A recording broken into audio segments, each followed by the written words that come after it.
오늘은 베드로후서 3장 10절에서 13절입니다. 3장 10절에서 13절 합독하겠습니다. 그러나 주의 날이 온 풀에 땅과 그 중에 있는 모든 일이 드러나리로다. 이 모든 것이 이렇게 풀어지리니 너희가 어떠한 사람이 되어야 마땅하냐. 거룩한 행실과 경건함으로 하나님의 날이 임하기를 바라보고 간절히 사모하라. 그날에 하늘이 불에 타서 풀어지고 물질이 뜨거운 물에 녹아지려니와 우리는 그의 약속대로 의가 있는 곳인 새 하늘과 새 땅을 바라보도다. 아멘.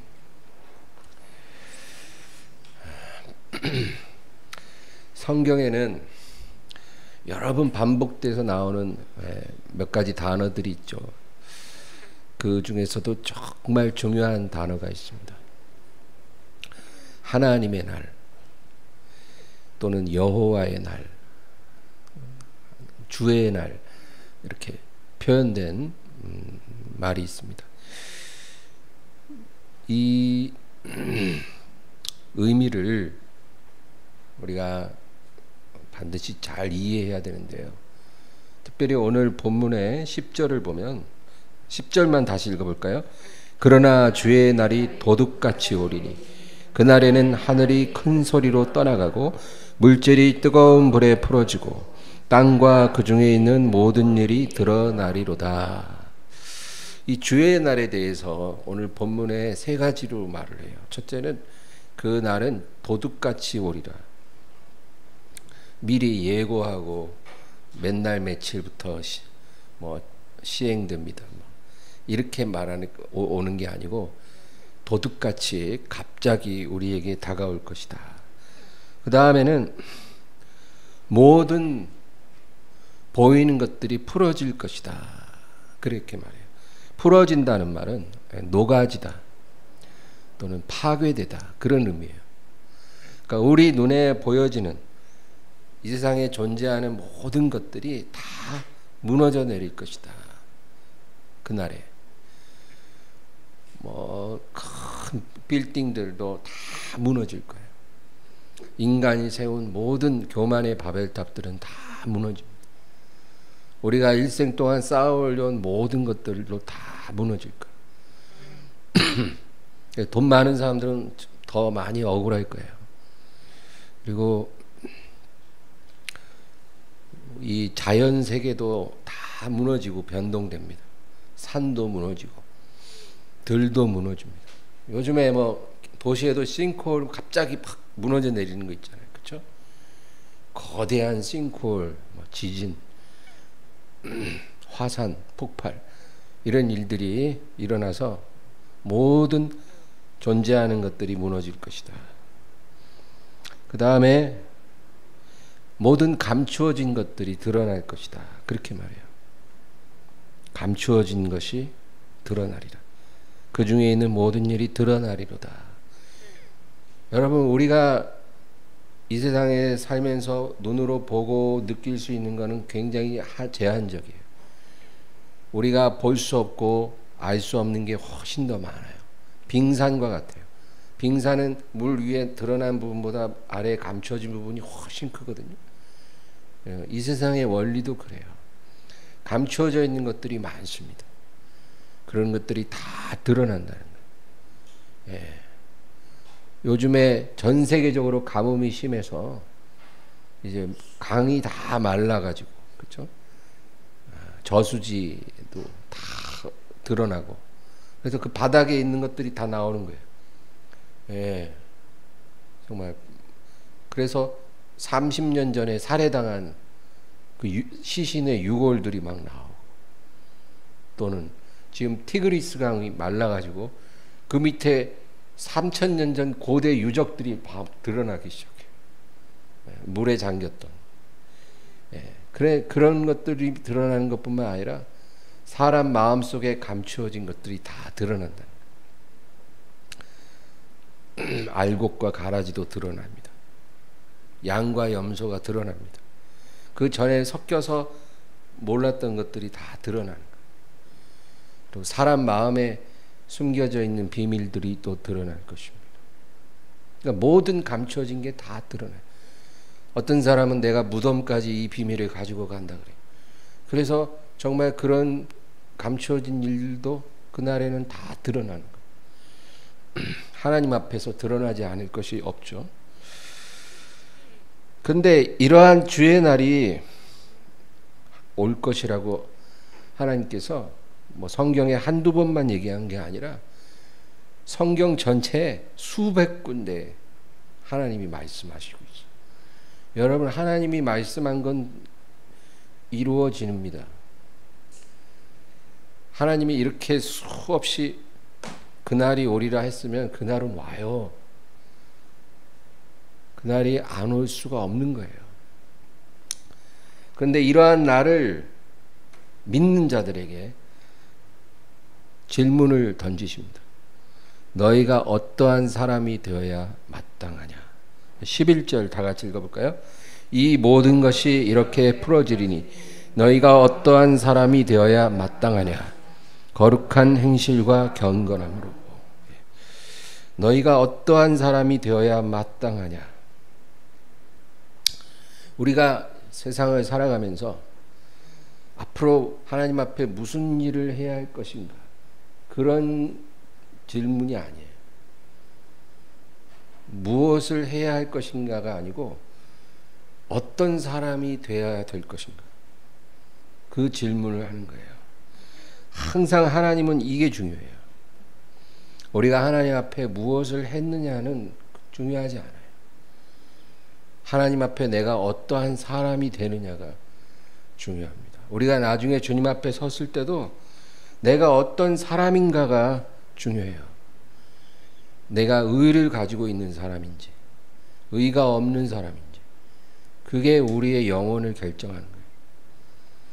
제가 뭐 이 세상에 살면서 뭐 성가대 봉사를 30년을 하다 왔습니다. 이런 건 중요하지 않다는 거예요. 의가 있는 사람인지 의가 없는 사람인지 그거 보시고 우리가 운명이 정해집니다.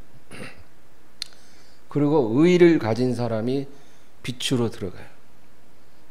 그리고 그곳에서 우리가 행한 일들의 보상을 받는 겁니다. 우리가 행한 일도 중요해요. 그러나 그건 그 다음 문제예요. 내가 어떤 사람인지에 대해서 주님 앞에 인정을 받은 후에 그 다음에 우리가 행한 일의 보상을 받는 거예요. 그래서 우리는 내가 지금 어떤 사람인지를 항상 스스로에게 질문해야 돼요. 하나님 앞에 나는 어떤 사람인가? 여러분 야곱을 보세요. 야곱이 베델에서 돌베개를 하고 노숙을 해요. 그런 노숙하는데 밤에 꿈에 하나님을 만났어요. 그리고 하나님의 음성을 들었어요. 잠에서 일어나서 이곳은 하나님이 계신 전이로다. 그래가지고 그곳에서 기름을 부어서 제사를 드리고 그리고 하나님 앞에 서원을 합니다. 하나님, 제가 가는 이 길에서 무사히 잘 돌아오면 그때는 하나님이 내 하나님이 될 것이고 그리고 11조를 잘 드리며 살겠습니다. 이게 여러분 하나님을 알아도요 깨지지 않은 사람들의 특징이에요. 뭔가 조건을 걸어요. 그래, 이 조건을 해주시면 내가 뭘 해드릴게요. 주일날 꼭 교회를 갈게요. 11조를 꼭 드릴게요. 헌금을 1억 하겠습니다. 이런 식이에요. 뭐 해주시면 제가 이렇게 하겠습니다. 근데 깨지지 않은 사람들은 항상 하나님 앞에 내가 뭘 하겠습니다. 이게 중요한 거예요. 하나님은 거기에 별 관심이 없는데. 하나님 앞에 중요한 거는 네가 어떤 사람이 될 것이냐, 그게 하나님께 중요해요. 그래서 성경을 보면 야곱이 그렇게 서원을 해도 뭐 하나님이 거기에 대해서 가타부타 반응이 없어요. 그리고 이제 바단 아람에 가가지고 20년 동안 개고생하잖아요. 네. 그래서 어떻게 돼요? 야곱이 깨지죠. 그리고 하나님의 사람으로 다듬어져 가요. 그 기간 동안. 그러니까 하나님은 야곱이 뭐 하겠다는 거에 관심이 없고, 야곱이 이제 깨어져서 하나님의 사람이 되는 것에 관심이 있는 거예요. 그 후에 뭐 야곱이 뭐 11조를 들었는지 안 들었는지 성경에 기록되지 않아요. 왜? 중요하지 않으니까. 모세를 보세요.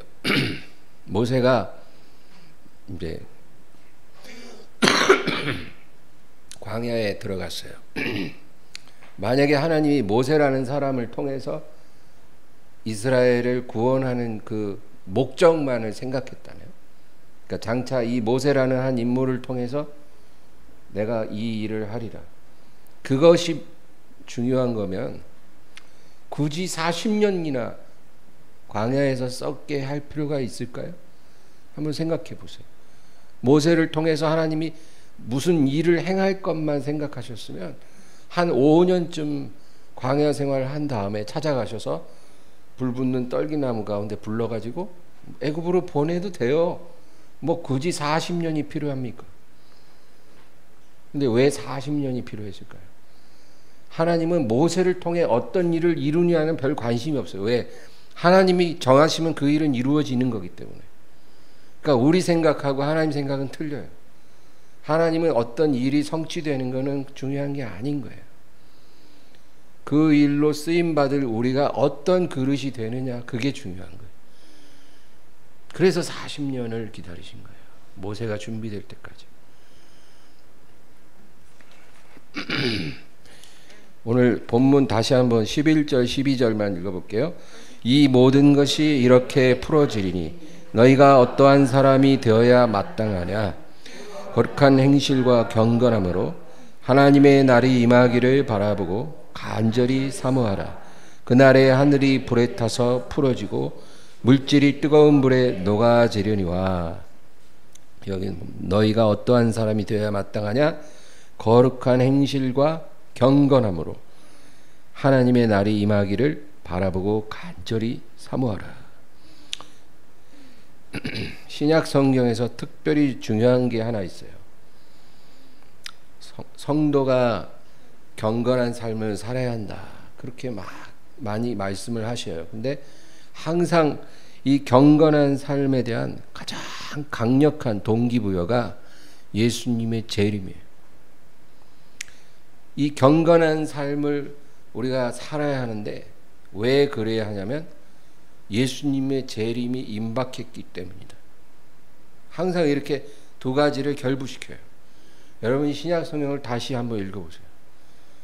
그냥 우리 보고 경건해라, 거룩해라, 정결해라, 그런 게 아니에요.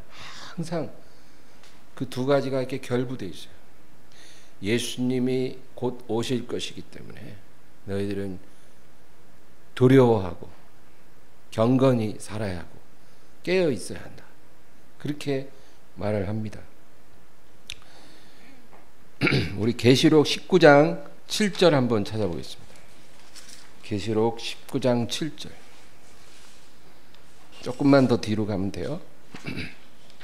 19장 7절. 다 같이요. 우리가 즐거워하고 크게 기뻐하며 그에게 영광을 돌리세. 어린 양의 혼인 계약이 이르렀고 그의 아내가 자신을 준비하였으므로. 어린 양의 혼인 계약이 이르렀고 그의 아내가 자신을 준비하였더라. 어떤 사람이 예수님은 언제 오시나요? 그렇게 질문을 한다면 그 답이 뭘까요? 예수님 언제 오실까? 몇 년, 몇 월, 며칠에 오십니다. 그렇지는 않아요. 그거는 우리가 알 수가 없어요. 근데 성경적인 답은 이 구절에 있어요. 그의 신부된 교회가 자기 자신을 준비하면 예수님이 오십니다. 신부가 신랑 맞을 준비를 마치면 신랑이 오는 거예요. 더 기다릴 필요가 없는 거죠. 그러니까 지금 예수님이 아직 안 오셨으면 왜 그럴까요? 신부가 준비가 안 된 거예요. 신랑을 맞을 수 있는. 성경에는 예수님이 다시 오시기 전에 반드시 두 가지 일이 일어나야 한다고 말씀해요. 그 두 가지가 뭐냐면, 첫째는 마태복음 24장에 나와요. 마태복음 24장으로 한번 가보겠습니다. 24장 14절. 24장 14절 다 같이요. 이 천국 복음이 모든 민족에게 증언되기 위하여 온 세상에 전파되리니 그제야 끝이 오리라. 예수님 이렇게 말씀하셨어요. 예수님 오시기 전에 천국 복음이 온 세상에 전파돼야 된다는 거예요. 근데 이거는 이미 이루어졌어요, 여러분. 지금 지구상에 복음이 들어가지 않은 나라와 민족이 없어요. 다 들어갔어요. 지구상에 있는 모든 언어로 성경이 다 번역되고 복음이 됐어요. 그러니까 이미 복음 전파는 끝난 거예요. 이제는 복음을 들었지만 예수님을 거부하는 죄인들로 가득했어요. 복음을 듣지 못한 사람이 아니라 들었음에도 불구하고 그 복음을 받아들이지 않는 그런 죄인들로 온 세상이 꽉 차 있어요. 두 번째로 예수님이 오시기 전에 일어날 일은 교회가 예수님을 맞이할 준비가 되어야 한다는 거예요. 이 세상에 있는 교회들이 신랑을 맞이할 준비를 해야 신랑이 하늘로부터 구름을 타고 이 세상에 오신다는 거예요. 근데 신부가 준비하는 게 아주 지금 더디게 이루어지고 있습니다. 분명한 거는 이제 예수님이 오실 때까지 어떤 대규모의 그런 집회라든지 어떤 부흥의 역사는 더 이상 일어나지는 않을 거예요. 저는 그거를 지난 코로나 사태를 보면서 깨달았어요.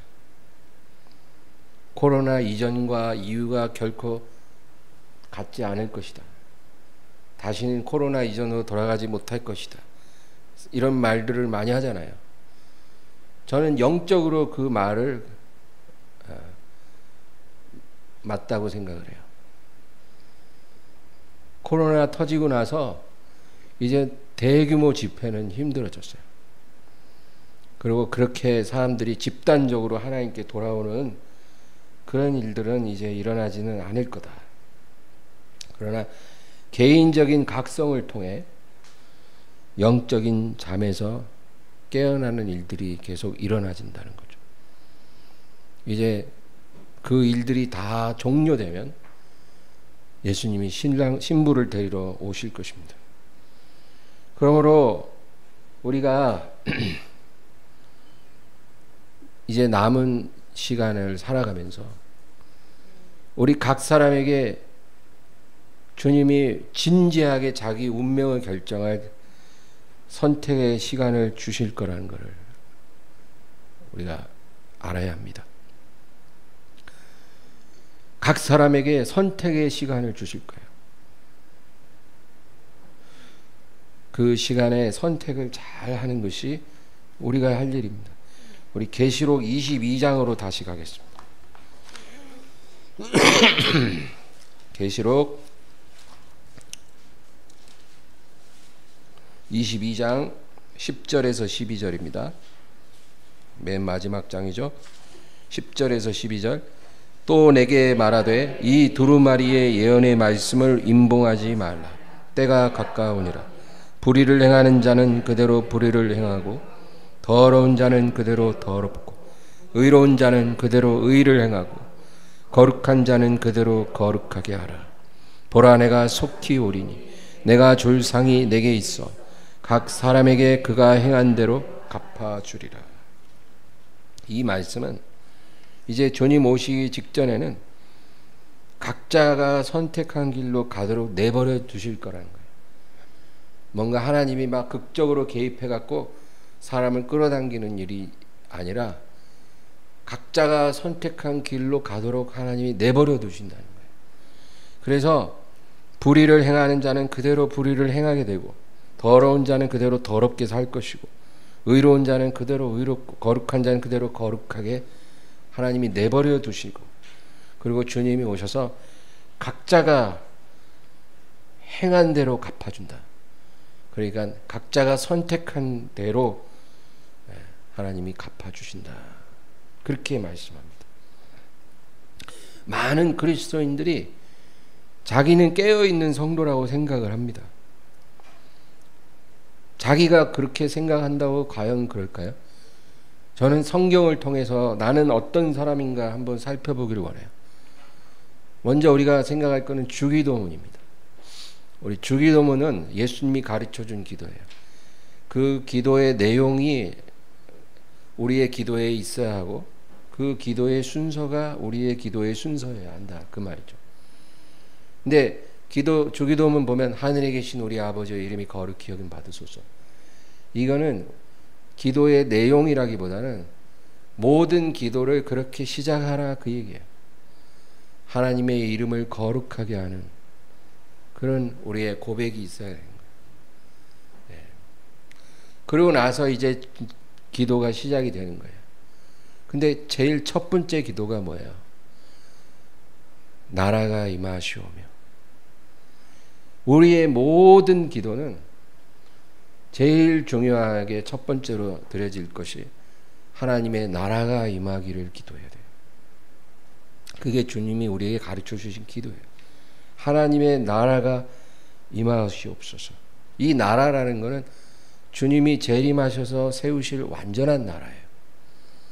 그 나라가 임하기를 우리가 기도해야 한다는 거예요. 오늘 본문에도 거룩한 행실과 경건함으로 하나님의 날이 임하기를 바라보고 간절히 사모하라 그랬잖아요. 그러니까 우리가 매일 그렇게 살라는 거예요. 기도할 때마다 나라가 임하옵소서. 하루에 30분이든 1시간이든 우리 각자는 기도의 분량을 따라 기도를 합니다. 기도의 시간이 어찌 됐든 간에 항상 우리 기도의 우선순위는 이 하나님의 나라가 임하기를 기도해야 돼요. 주님이 속히 오셔서 그 나라를 세우시기를 원하나이다. 우리 기도 생활에 항상 이것을 먼저 기도하고 있나요? 아마 아닐 것 같아요. 주님이 가르쳐준 기도의 순서대로 하세요. 그렇게 해야 해요. 아, 그러면은 내 기도보다 할 시간이 부족해요. 내 기도할 게 얼마나 많은데요. 여러분, 그의 나라와 의를 먼저 구하라. 그리하면 이 모든 것을 너희에게 더하리라. 하나님의 약속이 있잖아요. 우리 문제 기도 안 해도 하나님이 다 알고 계세요. 이미 아시는 일을 염려하지 마라. 기도 안 한다고 응답 안 해주나요? 그건 아니에요. 우리가 하나님을 사람처럼 생각하면 안 돼요. 사람은 막 소리치고 떼쓰고 하면 그냥 막 귀찮아서 막 들어주지만, 우리 하나님은 우리가 하나님과 동행하는 삶을 사는 한 그렇게 하지 않아도 하나님 우리 필요를 다 채워주세요. 그러니까 그의 나라가 임하기를 기도해야 한다는 겁니다. 나의 모든 생활이, 나의 목적이, 나의 모든 계획이 하나님의 나라가 임하는 것에 맞춰져 있어야 돼요. 그렇게 사는 사람이 깨어있는 사람이에요. 제가 지금 성경적으로 얘기하는 거예요. 내가 교회도 열심히 다니고 뭔가 맡은 일도 열심히 하면서 신앙생활 잘하고 있고 내가 열심히 살아가고 있는데, 내가 예수님이 다시 오심에 대해서 생각을 안 하고 있다면 미안한 말이지만 그 사람은 깨어있는 성도라고 말하기가 어려워요. 어떤 사람은 그렇게 말해요. 주의 재림이 뭐 그리 중요한가? 예수 잘 믿고 말씀대로 살다가 때가 돼서 부르시면 가면 되는 거지. 뭐 그렇게 재림이 이렇게 중요하다고 이렇게 떠드냐고. 여러분 그런 얘기 많이 들어보셨을 거예요. 재림 그거 신경 안 써도 되다. 믿음만 잘 지키고 말씀대로 잘 살면 걱정할 게 없다는 거예요. 굉장히 그럴듯해 보이고 멋지게 들리는 말이나 그거는 전혀 성경적인 말이 아니에요. 신약 성경을 다시 읽어보세요. 신약 성경을 다시 읽어보면 우리에게 그렇게 살라고 말하시지 않았어요. 예수 잘 믿고 믿음만 잘 지키면 되지 뭐 재림을 꼭 그렇게 항상 생각하고 살 필요가 있나? 항상 생각해야 한다고 성경은 말씀합니다. 우리의 모든 경건의 동기도 예수님의 다시 오심에 근거하고 있고 우리의 모든 인내와 선행의 동기도 예수님의 다시 오심에 근거하고 있어요. 그게 신약 성경의 내용이에요. 한순간이라도 주님의 다시 오심을 우리가 망각하고 산다면 그 자체가 우리가 영적으로 잠들어 있는 거예요. 예. 이 세상과 이 세상에 속한 것에 우리가 푹 빠져 있는 거예요. 하나님의 백성은 기도도 항상 주님의 나라가 임하기를 기도해야 되고 제일 우선은 우리의 삶의 목적과 계획과 모든 동기가 예수님의 오심에 맞춰져 있어야 돼요. 그렇게 살라는 거예요. 그게 신랑을 기다리는 신부의 자세예요. 예를 들어 여러분 이제 어떤 부부가 있다 쳐요. 남편이 저 중동에 일하러 가서 그렇게 고생해가지고 매달 돈을 보내주면 한국에 있는 아내가 자녀들 그걸로 잘 키우고 가정을 꾸리는 거예요. 남편이 이제 아마 한 3년 안에 내가 돌아올 거야. 그러고 갔는데 계속 상황이 바뀌어서 5년이 돼도 못 오고 7년이 돼도 못 오고 그래요. 근데 여러분 이 아내가 어떻게 살아야 정말 현모양처라고 말할 수가 있을까요? 두 가지가 필요하겠죠. 첫째는 남편이 보내준 돈으로 자녀들을 지혜롭게 잘 키워야 돼요. 그것이 남편의 뜻이기도 하고. 그리고 두 번째는 항상 남편 앞에 부끄럼 없도록 몸과 마음을 잘 지키고 그리고 남편이 오기를 기다려야죠. 그게 맞는 거 아니겠어요? 근데 만약에 이 아내가 첫 번째 일은 잘해. 애들은 잘 키웠어. 근데 남편이 오는 걸 하나도 기다리질 않아. 심지어는 좀 늦게 왔으면 좋겠다. 네, 가급적 늦게 왔으면 좋겠다. 이러고 앉아있으면 그 아내를 훌륭하다고 말할 수가 없잖아요. 우리 교회가 예수님의 신부라는데 신랑 오기를 전혀 안 기다리고 있다면 그리고 가급적 늦게 오셨으면 좋겠다 이러고 앉아있으면 그게 훌륭한 신부일 수 있냐고요. 신약 성경을 다시 읽어보면 신약 성경은 전체가 다 예수님의 다시 오심에 초점이 맞춰져 있어요. 그분의 다시 오심을 사모하고 간절히 기다려라. 아까 우리가 읽은 본문처럼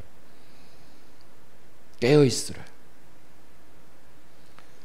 너희의 모든 경건한 삶의 동기는 예수님의 오심에 맞춰져 있어야 됩니다.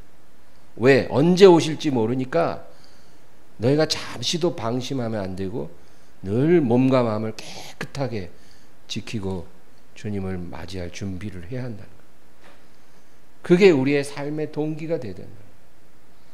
그런데 뭐 언젠가 오실 때가 되면 오실 거니까 그 신경 쓰지 말고 그냥 교회만 잘 다니고 신앙생활만 잘하면 됩니다.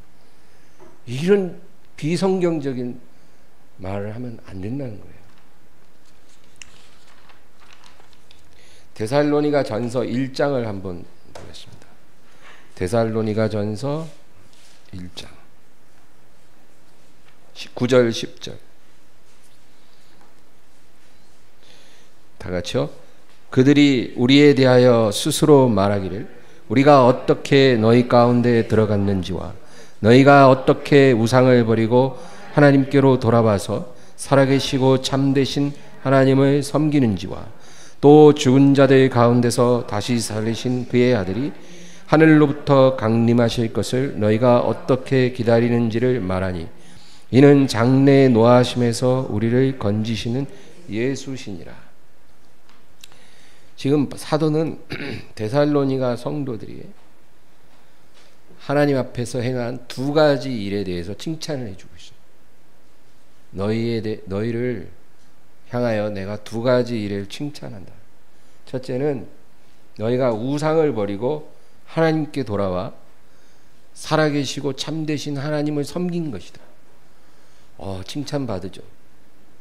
너희가 우상을 버리고 하나님께 와서 살아계신 하나님을 섬겼기 때문에 너희를 칭찬한다. 그리고 두 번째는 뭐예요? 10절이에요. 10절 다시 한번 읽어볼까요?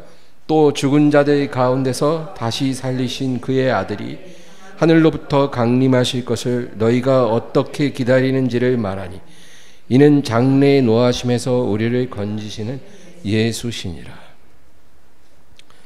주의 다시 오심을 너희가 어떻게 기다리고 있는지를 알므로 내가 너희를 칭찬한다, 그 얘기예요. 여러분, 이것이 깨어있는 성도의 두 가지 특징입니다. 첫째는 하나님을 섬기는 삶을 사는 거죠. 깨어있는 성도는 하나님을 섬기는 삶을 살아요. 그의 나라를 항상 먼저 구합니다. 두 번째는 주의 오심을 기다리는 삶을 산다는 거예요. 그게 깨어있는 성도의 특징이에요. 그것에 대해서 바울이 데살로니가 교인들을 칭찬하고 있는 거예요. 잘하고 있다는 거예요. 그래야 한다는 거예요. 여러분, 이게 하나님의 뜻이에요. 우리가 어떤 상황에서 살아가든지 주의 오심을 기다리고 있지 못하다면 우리가 지금 잘못되어 있는 거예요.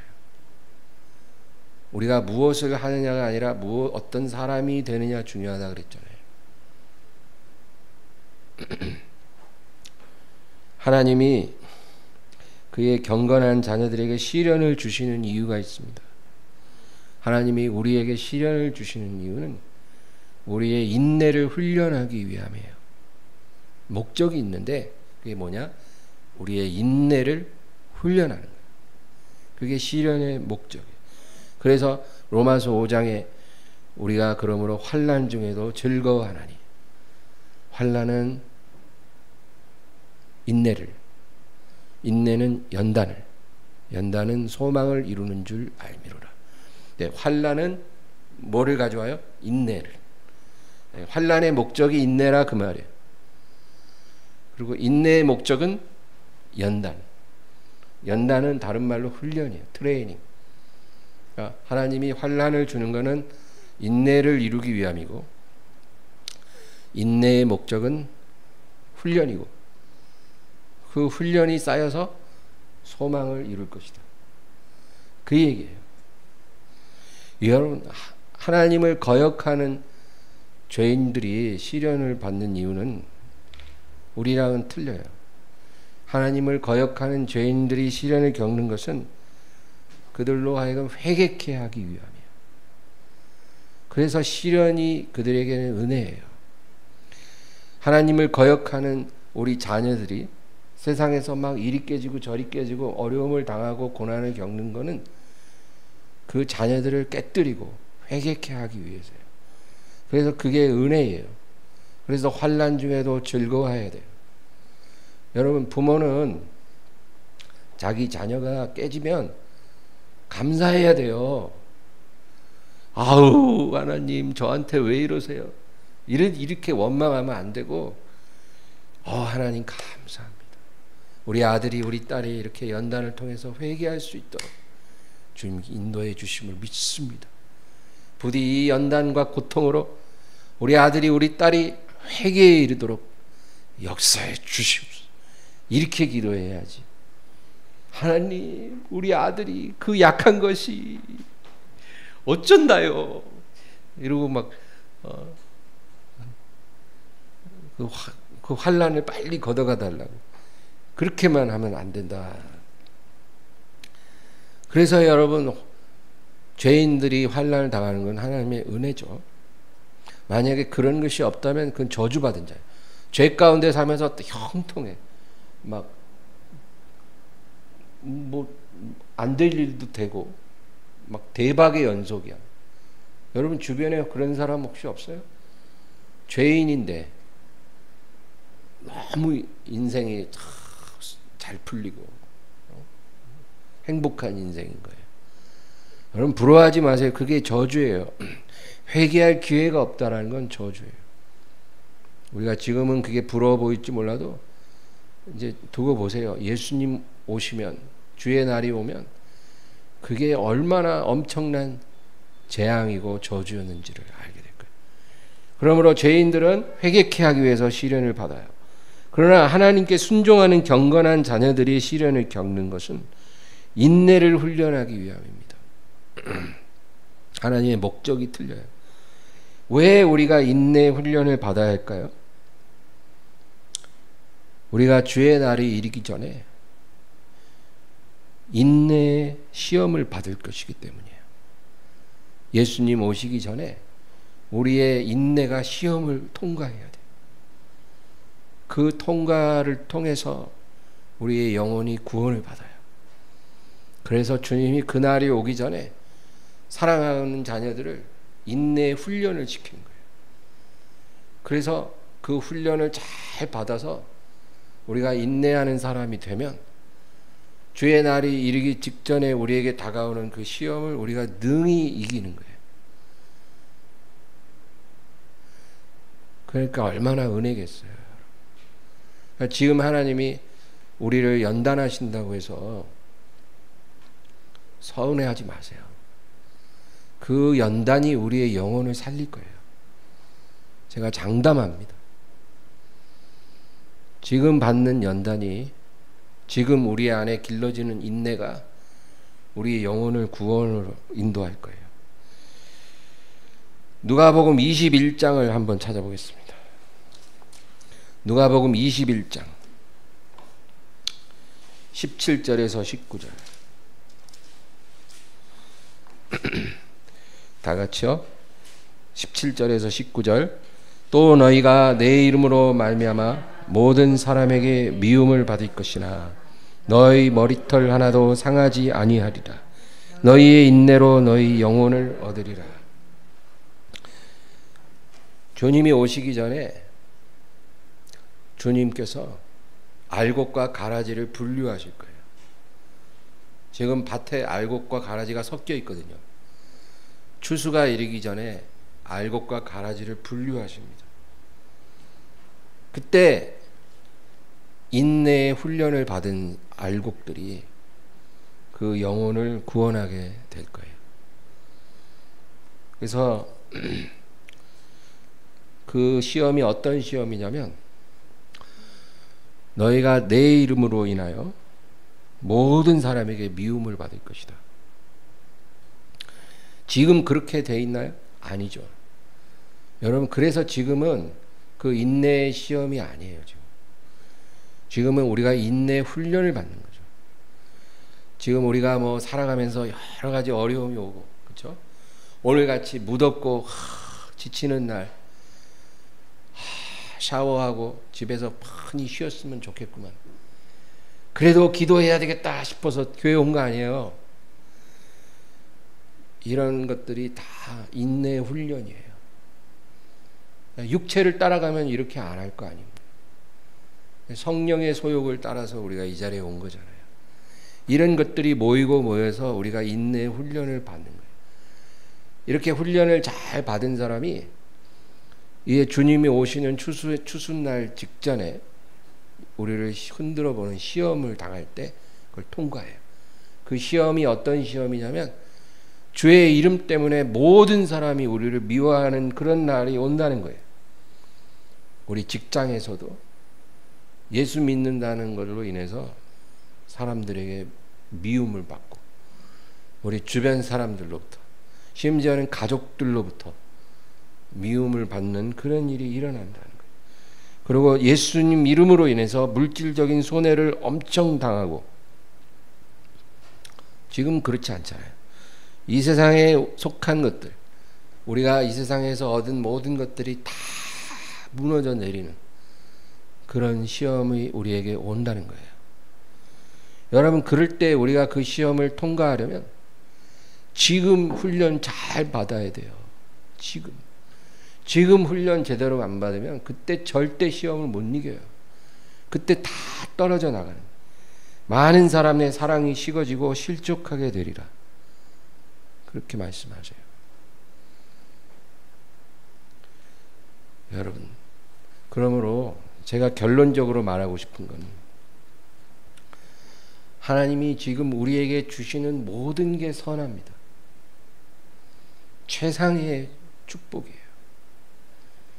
내 삶을 외롭게 만드신 그것도 하나님의 섭리예요.